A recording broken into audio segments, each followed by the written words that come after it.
کہ زندہ نبی کی ارے زندہ یہ فیضان دیکھیے.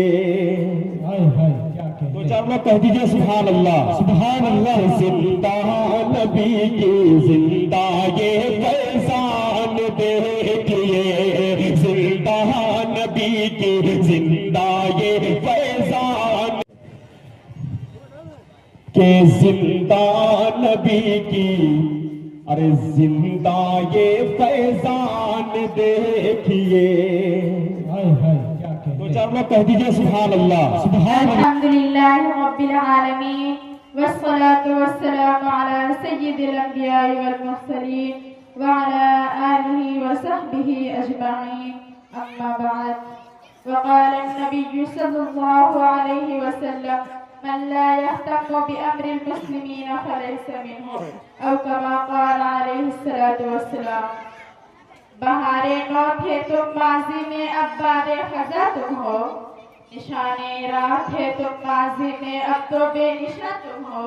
تھے تم ماضی میں شعلہ آج بس دھواں تم ہو.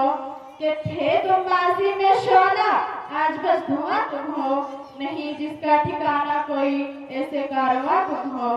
محترم حضرات، سامعین کرام اور حاضرین جلسہ، اس دور پرفتن اور ناسازگار حالات میں عالم اسلام کی حالت نہایت ہی افسوسناک اور غمانگیز ہوتی جا رہی ہے. اور کہیں تو مسلمانوں کو ملک بدر کرنے کی پلاننگ کی جا رہی ہے اور مسلمان زندگی کے ہر شعبے میں تنزل و انحطاط کا شکار ہے. لیکن سوال یہ ہے یہ سب کیوں ہوا؟ مسلمانوں پر اتنے برے دن کیوں آئے اور چمن اسلام پر خزاں کیوں کرائی؟ دوستو، اگر آپ سنجیدگی سے غور کریں، اپنوں خطے سے پردہ ہٹائیں تو صاف طور پر یہ بات سمجھ میں آ جائے گی کہ آج ہم نے اپنا عظیم سرمایہ کھو دیا ہے.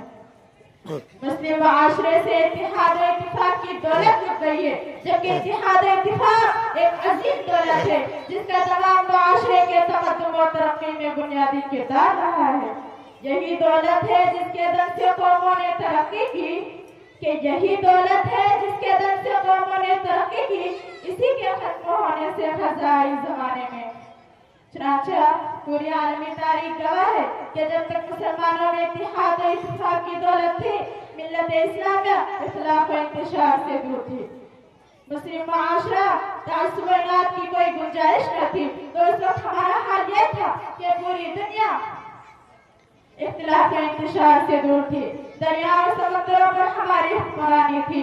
اقبال مرحوم نے اس حالت کا نقشہ ان الفاظ میں کھینچا ہے کہ مغرب کی وادیوں میں گونجی ادا ہماری. کہ مغرب کی وادیوں میں گونجی ادا ہماری. تھمتا نہ تھا کسی سے سیل رواں ہمارا.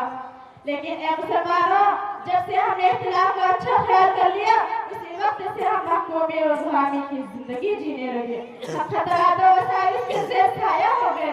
بزدلی اور بدفضلگی نے ہمارا محاصرہ کر لیا. ہماری شجاعت داستان بن کر رہ گئی. ہماری عزت و آبرو کا جنازہ اٹھ گیا. اور نتیجہ یہ ہوا کہ ہم لوگ ذلت و خواری کے مقدر میں بن گئے. آبرو باقی تری ملت کی جمعیت سے تھی. کہ آبرو باقی تری ملت کی جمعیت سے تھی. جب یہ جمعیت گئی دنیا میں رسوت ہوا. جبکہ گردش ایام نے ہمیں بیدار کیا تھا. زمانے کے رنگ و روپ نے ہمیں آواز دی تھی. لیکن افسوس کہ ہم نے سنی انسنی کر دی. کہ افسوس ہم نے سنی انسنی کر دی. حقیقت کو مجاز کا جامہ پہنا دیا. مسلمانوں، اس مبارک حدیث کو اپنی زندگیوں میں داخل کر لو. من لا يهتم بأمر المسلمين فليس منهم. آپ صلی اللہ علیہ وسلم فرماتے ہیں کہ جو شخص مسلمانوں کی فکر نہیں کرتا، مسلمانوں کے معاملات میں دلچسپی نہیں لیتا، وہ مسلمان نہیں، مسلمان سے خارج ہے. خدا رحم کرتا نہیں اس بشر پر، بشر یعنی انسان، کہ خدا رحم کرتا نہیں اس بشر پر نہ ہو درد کی چوٹ جس کے جگر پر. وآخر دعوانا الحمد للہ رب العالمین.